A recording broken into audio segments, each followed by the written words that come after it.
This is the Late Round Podcast with your host, JJ Zacharisa.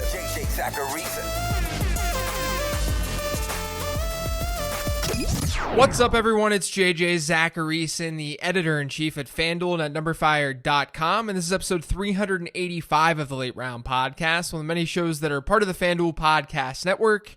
Thanks for tuning in. If you've been listening to the show the last couple of weeks, then you've heard me talk about how to spot breakout running backs and wide receivers. Those studies were actually done before. A couple of years ago, I went through a similar process in spotting breakout wide receivers and running backs. I just wanted to refresh the study to be more detailed and to get a better process. I stopped there, though. I didn't analyze the tight end position, but today, that's what I'm going to do. I'll talk through what a breakout tight end even is, I'll talk about the things that breakout tight ends have in common, and then I'll give some of my favorite breakout tight end picks for this 2020 season based on that criteria. Before getting into that, though, I wanted to send another reminder about FanDuel's Football Multiverse. Each week, FanDuel's YouTube page broadcasts 2 simulated Madden games. Each game includes a what-if type scenario. Like this week, for instance, one of the games is the Steelers and the Browns, where the what-if scenario is, what if the Browns had drafted Lamar Jackson instead of Baker Mayfield? So Jackson is the quarterback for Cleveland. But you can watch the game on Wednesday at 8 p.m. Eastern, where my colleague Jim Sonis and I do commentary for the game. And you can build a fantasy lineup based on the outcome of that simulation for free by going to FanDuel.com/multiverse. There's a DFS tournament with $3,000 in prizes based on those simulations. So make a lineup for free, check out the FanDuel YouTube page, and have a little fun while sports are on hold. Okay, so like the other shows on spotting breakout players, the question we have to first solve is, what even is a breakout player? How do we define what a breakout tight end is? Once we do that, we can get a sample of tight ends and see what those breakout players had in common. If you've listened to the show the last couple of weeks, then you generally understand this process. I looked at all tight end seasons since 2011, and I charted a tight end's average draft position versus how many points that tight end scored in that season. So the x-axis is the overall ADP for a player. The y-axis is how many points that player ended up scoring in PPR leagues. That gives us a trend line, and that trend line tells us what we'd expect from a tight end at a certain draft slot.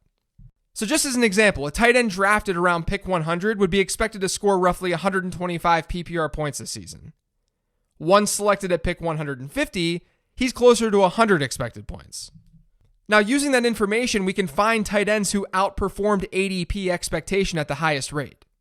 But since we're dealing with breakout players, we don't really need to look at what's happening with early round tight ends. Not a lot of early round tight ends far exceeded expectation anyway, but since opportunity cost shrinks a good bit after round 5, that's where we'll look for our breakout tight end sample. For purposes of this study, to get a large enough sample size, I looked at all tight ends drafted after round 5, or pick 60 overall, that outperformed ADP expectation by 70 or more points, and that's since the 2011 season. That gave me 35 individual tight end seasons, and 30 individual tight ends who made up those seasons. And those breakout tight ends shared some things in common. So let's dig into those things. The first trend that I found within this group is that breakout tight ends tend to not come from nowhere. We saw this with wide receivers too. A large number of these tight ends had a decent target share the year prior to breaking out. 23 of the 35 tight end seasons in our sample, or about 66% of them, they had a target share that was at least 10% during the season prior to their breakout. That's not a low number, even if it seems low. On average, over the last 9 years, there have been about 25 tight ends per season who hit that mark. Last year, we had 28. So it's not the easiest benchmark in the world to hit. And another thing about the coming out of nowhere trend is that of our sample of 35 tight ends, only one of them was a rookie. It was Evan Ingram. So they're not coming from nowhere from that standpoint either. The majority of the tight end seasons were actually early round day 1 or day 2 picks as well. A very nice 69% of them were. And when you look at the 30 individual tight ends in that sample and not the tight end season sample, that number is still 67%. So they saw volume in previous seasons. They were not rookies, and they're generally day 1 or day 2 picks. That tells us that they're not completely coming from nowhere. Now, trend 2 is that these guys are usually year 2 or year 3 players. In the breakout wide receiver study, young wide receivers broke out at a more intense rate. But 23% of the breakout wide receivers were from year 2 or year 3. It's good to target young players, but more so from the perspective that their rate of breaking out is more significant. Those younger wide receivers were exceeding expectation by a whole lot. Now with tight ends though, it's not so much that year 2 or year 3 tight ends were scoring significantly more points versus expectation than other players in the breakout subset. It's that they made up a large portion of the breakout group. 40% of the tight end seasons in our sample were from year 2 or year 3. I thought that was pretty insane. Now, trend 3 is that breakout tight ends usually play with good quarterbacks. I mentioned in the wide receiver episode last week that quarterbacks didn't seem to matter that much. The average ADP for the quarterbacks who were throwing the ball to our breakout wide receiver group was QB 19. For tight ends, though, it's QB 13. And when a tight end really outperformed his ADP, the tight ends who outperformed expectation by 100 or more points, their quarterbacks had an average cost of QB 10. Tight ends who exceeded expectation by 70 to 99 points, they had a quarterback with an ADP of QB 16.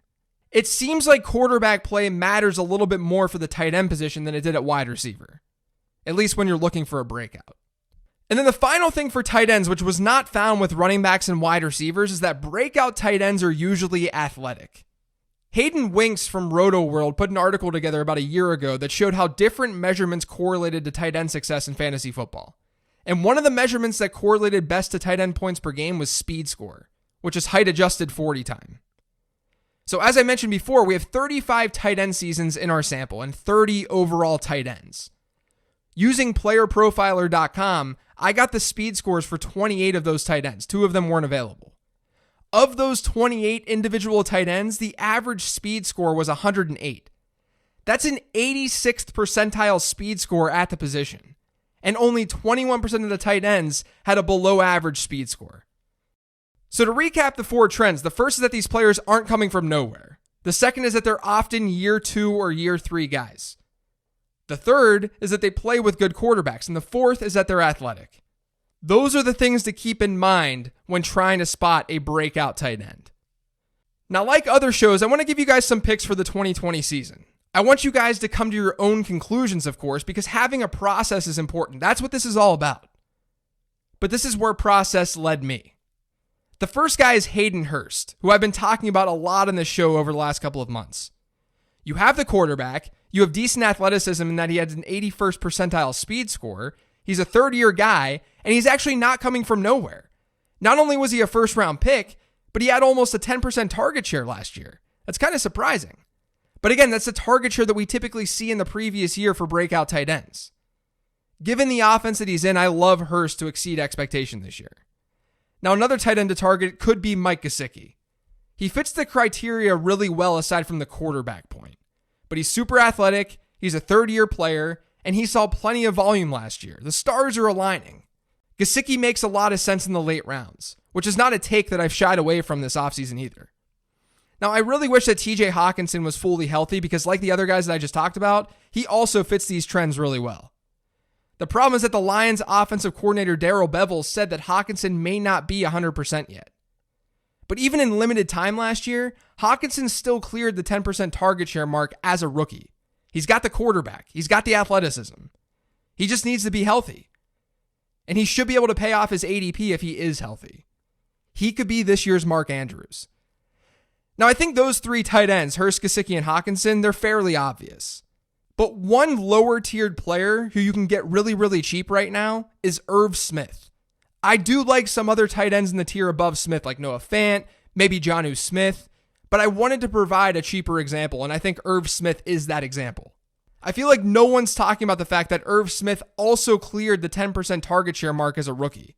He ended up with 36 catches and over 300 yards last year as a first-year player. And it's not like that happens all the time at tight end. We've averaged about 2 of those seasons from a rookie tight end per year over the last 2 decades. Smith won't be coming from nowhere if he does break out. And he's pretty athletic. He's at least got a speed score that's well above average. And he's a second-year guy. He's a year 2 player. And his quarterback situation isn't terrible. It's not as high as what we've typically seen in terms of quarterback ADP, but Cousins isn't a bad option to be throwing your tight end the rock. Irv's kind of interesting too from the standpoint that the Vikings lost Stephon Diggs and they have question marks elsewhere in the offense. Given that he's basically free right now, I'm into him. I'm also into trading for him in Dynasty where I need some tight end help. Now, like I said, there's likely going to be some players that I didn't talk about who you might like. I just wanted to explain the process and where the process led me. Maybe you like Dallas Goedert. I can't hate that. I like Dallas Goedert too. Maybe you like the two guys that I mentioned in Noah Fant or Jonnu Smith. If I'm being honest, I think this year a lot of later round tight ends really fit the mold pretty well. Hurst and Gesicki are my go-tos, but we're already seeing their ADPs rise a little bit.